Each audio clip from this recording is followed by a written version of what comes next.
I've spent a couple of hours making this beautiful little woven embroidery hoop. I've kept it in the embroidery frame so I can hang it up on my wall. I'm Julie from Julie Davis Flower Workshops and Flower Start, the online flower arranging classes. This is quite a simple project to do, but it's ever so slightly time consuming, so something you might want to pick up and put down as the mood takes you. For this project you'll need an embroidery hoop. I'm going to be using some t-shirt yarn. You'll also need some thread to make your loom. This is cotton crochet thread, and I've included a needle, a tapestry needle with a large eye, so it makes it easier to thread. And then materials to weave with. So I've got an assortment of wool here.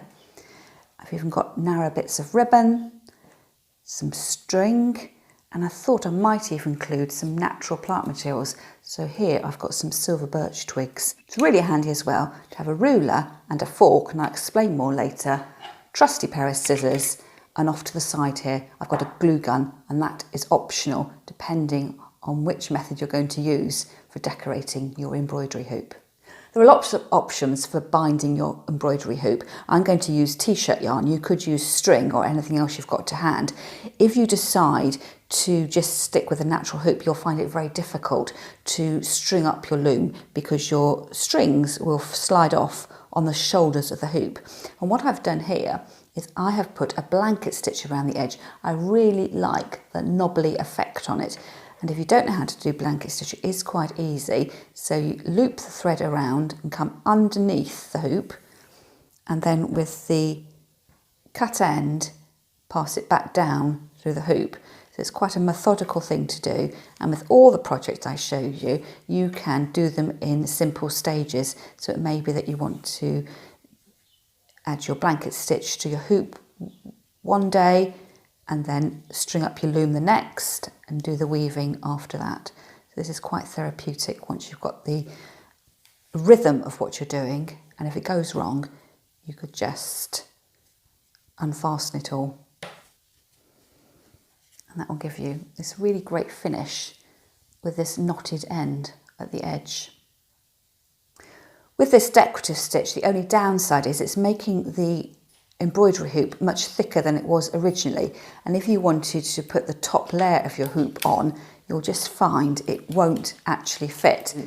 So you need to discard the top ring with the screw fix adjustment and use the inner ring on its own. There is another option though, and that's where my glue gun comes in.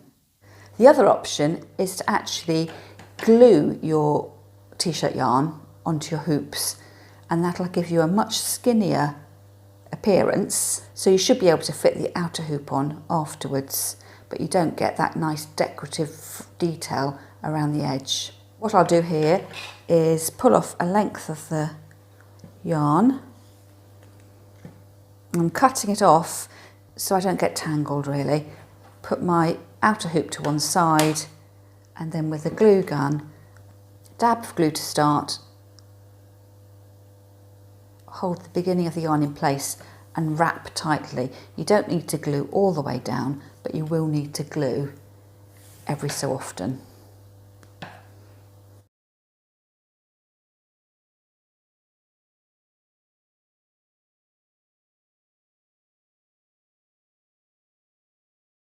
And then when you come to the end, just trying to seal it up really neatly so you can't tell where the join is. And I'll finish off with a dab of glue at the back, and then cut away the excess. So there's the finished hoop. So it looks really neat, and in fact it would look rather lovely as a work in progress, just hanging on the wall like that. You could put some streamers down at the bottom, some ribbons or tassels, and it would look really, really great. And I'm just going to check to see whether the outer hoop does actually fit. So yes, that looks like it's going to be a good fit, and I can tighten that up when I finish the project. The next job is to take some thinner thread. I'm using a cotton crochet yarn here. It could be anything you've got to hand, but it does need to be quite strong. And I'm going to thread my needle and sew backwards and forwards to create the little loom so I can start weaving. I'm not going to be able to come right to the outer edges because my stitches will start to slip around the edge. So it's going to be a piece of weaving in this middle area. Tie knot to start. I'm going to turn the ring over and work from the back.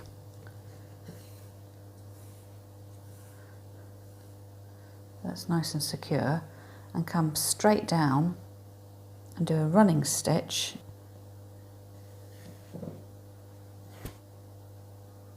So you want your threads to be 3 or 4 millimeters apart. So it's just quite a slow job to start.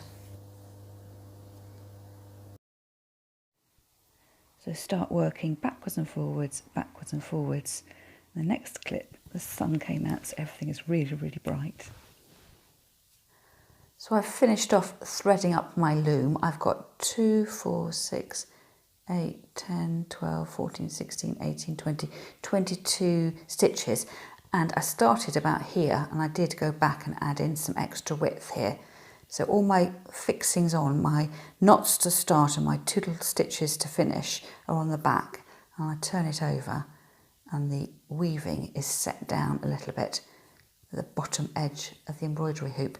I'm going to move the camera now because the sun's shining a lot, so I'm going to find somewhere that's slightly shadier for the next bit, which is starting the weaving. Now my loom is threaded up, we can start doing the exciting bit, which is the weaving. So I've got some wool here, some grey wool, and I'm going to wrap it around a peg to make it easier to go in and out. And then the reason I've got my ruler is I'm going to first of all create a guideline for my weaving to make it easy as possible. So I'm going under, over, under, over, under, over, all the way through to the other side.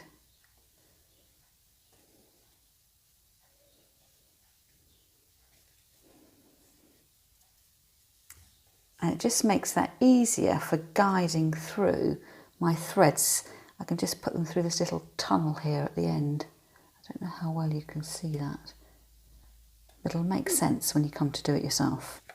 So then it's just a matter of sliding your peg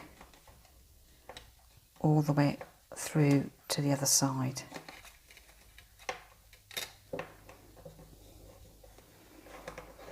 And that's the first row completed. Then take the ruler out and go the other way around. So I went underneath the first time. So repeat, but the opposite way.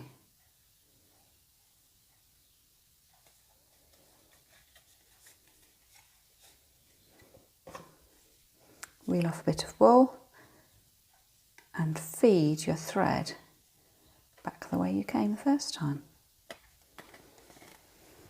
Fiddly as it is, I do find it's much easier wrapping your yarn around something rather than individually going through every single piece of the uprights. And the reason for my fork is you need to make sure you get the right tension. So I've left this curve here, and then when you get to the end, you can fork it all down and it lies in place.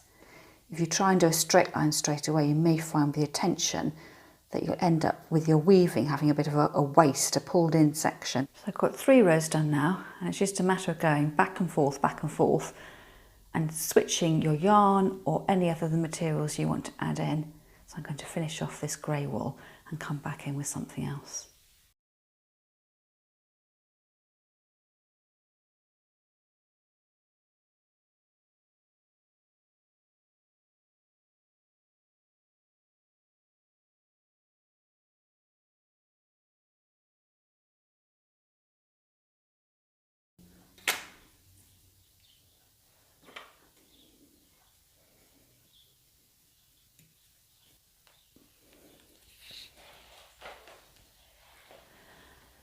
I'm going to add in some ribbon next. Unfortunately, the narrow ribbon I've chosen just happens to fit through my needle there, so that's going to be really, really helpful. And just continue on exactly as before. I'm leaving all my loose ends because they will need to be darned in at the end, so I'm going to save that as the job to do last. So that last thread went over, so now I go under, over, under, over.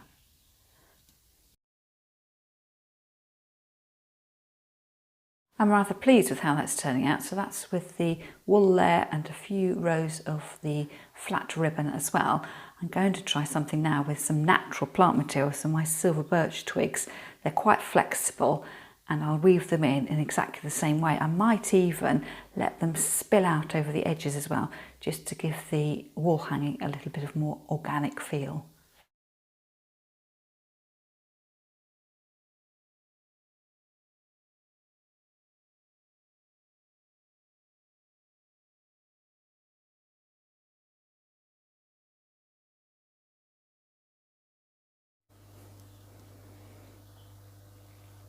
Trim off the stubby ends. And you decide when to stop, so you could fill up the whole of the loom, leave it like that. You might decide to weave part way and sort of make some little hill-shaped mounds, totally change the texture of your wool, just make it your own little work of art. Here I've finished my layer of brown string and I've got some white cotton string which I'm going to add in next. I switched here to using a needle because it just felt a bit easier to do. That's the white string added in. I'm thinking I might use some of the grey textured wool next. Well, I think I've finally finished my hoop now. I was going to sew the ends in, but I just can't face doing it. So because I know this is the front side of the wreath and that's the back side where I did all my tying the knots to create the loom effect, I'm going to trim the ends short and then use my hot glue gun to seal them in place.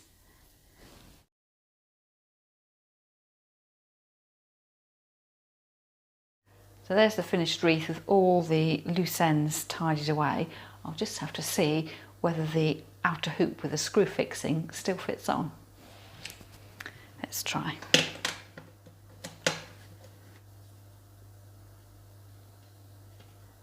So that's my hoop finished now. I'm rather pleased it fits back in the original outer frame with the screw up top here.